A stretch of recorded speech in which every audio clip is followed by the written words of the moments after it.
Ashamaa kafuunii daawwattotaa fi hordoftoota keenya akkam jirtu nagaa keessanii nagaa galata rabbii an nagaa koodha akkam sinillee bakka jirtanitti nagaa naaf ta'aadha. Egaa daawwattoota keenya akkuma agartanii kanaan dura viidiyoo ani hojjedhe tokko agartanii jirtu. Abdiinillee anillee kan hojjedhe tokko agartanii jirtu. Minyootillee baay'ee aartee viidiyoo sanarratti. Video sana gize duralle agarteetuma gize sana artee ararfanneetuma gadhiisne video sana garummoo akkana deebiteetummoo guyyaa lama taarratti samda irra deddeebitee ilaalti tureeyyuu bakka gaafii qabaasirratti maalifi videoon kun kanuma dhugaati malee kan sobaa miti waanuma garaa keessa jiru dubbachaa jirtu sobdaniti prankiidha jettu malee maal jetteet baay'ee itti dhagaame asaa turte.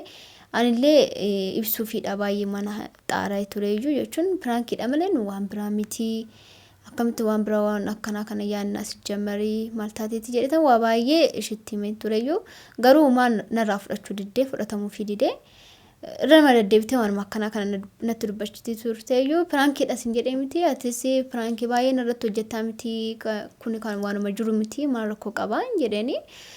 Bakka toleetteetuma deebiteetummoo waanuma sanarra deddeebitee haasofti baay'ee itti dhagaame dhugumatti fakkaata ta'ee naagalaan jiru baay'ee aartee ammammoo minyoota akkuma argaa jirtan injirtu mana kanaa baatee jirti sababbiidhuma pirankii kanaati dhugumatti fakkaate baay'een xaaree baay'ee akka yaada akkana garaashii keessa yookiin sammuushii keessa akka baastu baay'een xaaree tureeyyuu garuu naaf sarmuu diddee. Egaa daawwattoota keenya amma dhugaa dubbachuuf as biratti mee anumaa fi abdiinu kanuma dhugaa waan akkanaa kana yaadni jira ta'e amma kana waan ishii dhibbisee amma kana waan ishii bochisee amma kana immoo mana kana amma baattu kan ishii qaqqabsiisu wanti jiru tokko hin jiru. Ani baay'ee gaafii natti taa'e etuma ishii sossobee etuma ishii bakka dhiisii sitti fakkaate malee nu piraankiin uummata waan jedhuun sammuu kiyyetti immoo wanta kana kun maaliif akkana taati maaliif akkana ta'uu dandeessi kan jedhu sana gaafii natti uume.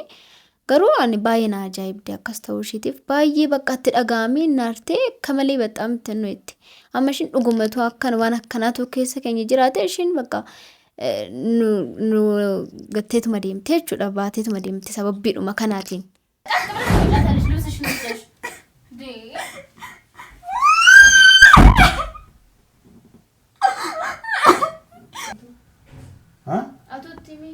ንገራት ምን ችግር አለ እንዴ?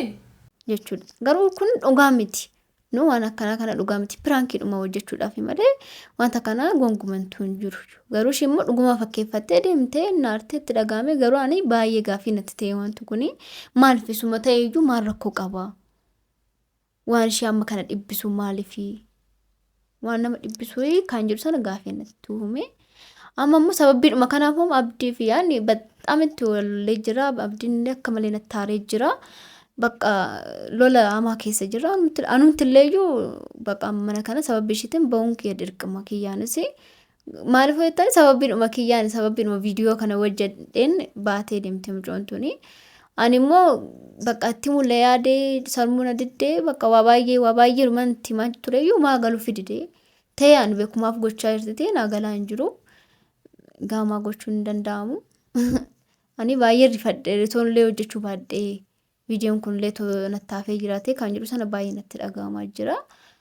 Inni garuu amma kana waan nama aarsee manaa nama baasu miti namni kamiyyuu piraankii numa hojjeta namarratti. Ingillee naannarratti illee hojjetamee jira saatitti nannaara booda irratti akkana waan jedhan nan dhiisa bakka maaliifuu bakka piraankiidha waan ta'eefuu kun waanuma jiru nan dhiisa. Saatitti garuu na aarsuu mala wanti suni maaliif akkana jettu maaliif waan akkana kana naan jettu jedhetan aaruu nan danda'a. Garuu immoo booda irratti nan dhiisa. Ani immoo waa baay'een tiime saatii baay'een bakka taa'ee akkana wanta akkanaa kun jedhetan afaan beektuun waan baay'ee tiime. Akkanuma deebiteet immoo kana qofaayyuu miti abdiin illee natti jijjiirame akka durii miti. Haala durii yaanaaf ija tokko nu laaluun na laalaa hin jiru. Maal jetteetuma baay'ee bakka beekan ammaararteetuma dubbachaa turte. Ani tariitii afaan nu dubbannu afaan Oromoo kana keessatti akkanan beektuun galuufi waan ta'eefu akkana gizee dubbannu waan ishii dubbannutti fakkaata laata kan jirus natti fakkaata akkasitti yaaddee natti fakkaata. Maaliifuu waan galuuf dubbachuu keenya kana dhageessi malee maal akka ta'e maal akka jennu galuufi yoo Amaariffaan dubbanne malee jechuudha. sababii kanaatiifis akkasitti fakkaatee laata kan jedhu sana akkama kateenaa galaan jiru wakiin immoo waan jedhan illee hin beekwaani abdii wajjin waan walitti dubbatan illee hin beekwaani ta'ee waanuma akkanatti jedhee nu lamaanitti hin dubbata ka abdiin loluu fedhees nu lamaan nu lola yoo immoo normaaliidhuma nutti taasises nu lamaan akka barbaadeetti ijuma tokkoon nu laala garuu ishiin afaanuma kana waan hin beekneef itti dhagahamuu danda'a waan qobummaa ta'uu ishiitti dhagahamuu danda'a akkasitti fakkaachuu danda'a jedhutan abdii qaba waan hundaafuu minyooti sababa viidiyoo kanaatiin mana kanaa baatee jirtiin siniin jedha daawwattootaa fi hordoftoota keenya. Maanii abdiinis immoo naannoo deejjiranatti dubbachaa hin jiru. Ani waanuma wallaalee bakka jechuun cinqii keessan jira amma sa'aatii kanatti jechuudha bakka maayinni ani waa kana maalan balleessee ana qofaa miti waan kana kan hojjetu hundumatu hojjetaa maaliif kan jedhu sana baay'ee naaraa jira. Amma abdiinis akka malee bakka akka waan ani bayi mana kanaa jedhee ishii baasee tokko akkasitti fakkaachaa jira. Waan sana galaa hin jiru. Kinoo amma afaan baaseetu masurumayyuu si yaaballatu kinoo baafattee mucoo manaa si baatee jirti baga gammaddee maal jedhee bakka jechuun jecha hin taane jechuu sammuu nama tuqunaan jechaa jira. Garuu ani akkanaan jechuun akkanas naan jedha jedhee isarraa hin eegne maalfaan bahin jennee mucoo sanaan ofuma ishiitiif viidiyoo gizee 30 ilaalaa bakka wanti kun kan magaraa keessanii malee firaankii miti jechaatuma baatee ani garuu akkatti fakkanne ta'u waa baay'ee itti himaa ture dindiddee homaa gochuu hin dandeenye anis amma waan giraana gabbee jira ta'ee ani amma akkas jechuu isaatu kunuyyuu ani amma naaf abdiin dhugaa dubbachuuf waliigallee turre wal fuunaa jenneet bakka waliigallee turreeyyu amma immoo ergashiin asii deemteen booda immoo bakka kinoo si yaaballatu ishiin si deemtee jirti maal taate akkana gootee mucoodhaan akkana totu sumas balleessaan keetumaan aan jecheetuma anumatti murteessaa jira waanuma hundaayyuu garagalchee jechuudha.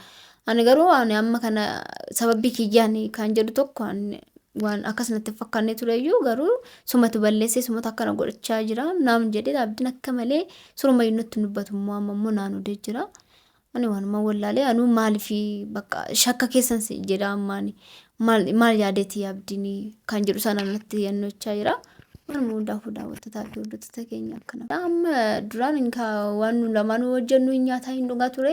Amma immoo erga ishiin deemteen booda bakka afaan jechoota inni naan jedhu jechoota nama sammuu tuquudha. Waan ani hojjete immoo du'a malee nyaatu nyaadhu barbaadde. Atu nyaadhu kinoo qofee akka barbaaddetti nyaadhu faanaan jechaatu dhiisa. Ofiisaatiif hojjetatee nyaata ofii dhimma alaa bitatee dhufee nyaata. Yookiin haalumaa hin nyaadhee dheefaa ba'a. Bakka akka durii miti natti jijjiiramee jira. Sijjamar natti hin dubbatu. Bakka osuma jedheen seenaa hin ba'a. Bakka immoo natti ulfaatee jira wanta kana. Ani amma mucoontu mana kana abbaa ishitiif baay'ee rifadheen jira dhugaa dubbachuuf maaliifuu namaati itti fakkaachuu danda'a kan jedhu sanas hubadheen jira garuu ani as biratti immoo abdii kan amma kan isa aarsee kun maayinni jarri kun lamaan duraan maali qabu keezii maalii keessa turanii ka'anii tosoo hin beekin isaan lamaan maal walii ta'uu ture kan jedhu sana gaafii natti ta'a jira jechuudha baay'ee fageessee sammuu kiirratti gaafii natti uumaa jira maaliifuu amma kana akkanatti aaruun maali lakki gaaddisee maaliif akkana gootee illee laalluu sana naa wayyaanaa namni naannoo deetumu osoo naan jechuu mannaa maaliif akkana gootee naan jedhee akkana goonee waan akkana jennaan sababii kanaatiif baate jechuun illee malaayyuu garuu akkas illee naan jechuu dhiiseetuma afaanumaan naannoo dees atteeleetuma seenaa hin ba'a ofii bitatee nyaataa ofii bitatee dhugaa bakka osuma jedhee akkasii siniin jala daawwattoota fi hordoftoota keenyaa baay'een dhibbadhee jira amma isaa kanatti. Egaa waanuma hundaafuu waaqayyo jedhee waaqayyo waan laffisee abdii mana kana keessatti erga minyooti baatee akkamittiin akka natti yaasa'u akkamitti akka waliigalee mana keessa jiraannu hundumaayyuu viidiyoo dhokseetan qaddee siniif gadhiisa daawwattoota fi hordoftoota keenya ni hordoftu sinilleen ilaaltu akkaataa inni natti jijjiirameef haalli duraaniitii fi haalli ammarree jiru akkamitti akka jijjiirame sun ilaaltu goonaa mijatee dhoksaadhaan akkamitti akka inni natti taasisu hundaa isinitti agarsiisa daawwattoota fi hordoftoota keenya waaqayyo naa qarqaaru ta'ee waanuma hundaafuu baay'een isin kabaja baay'een isin jaalladha nagaan naa tura. Ciao.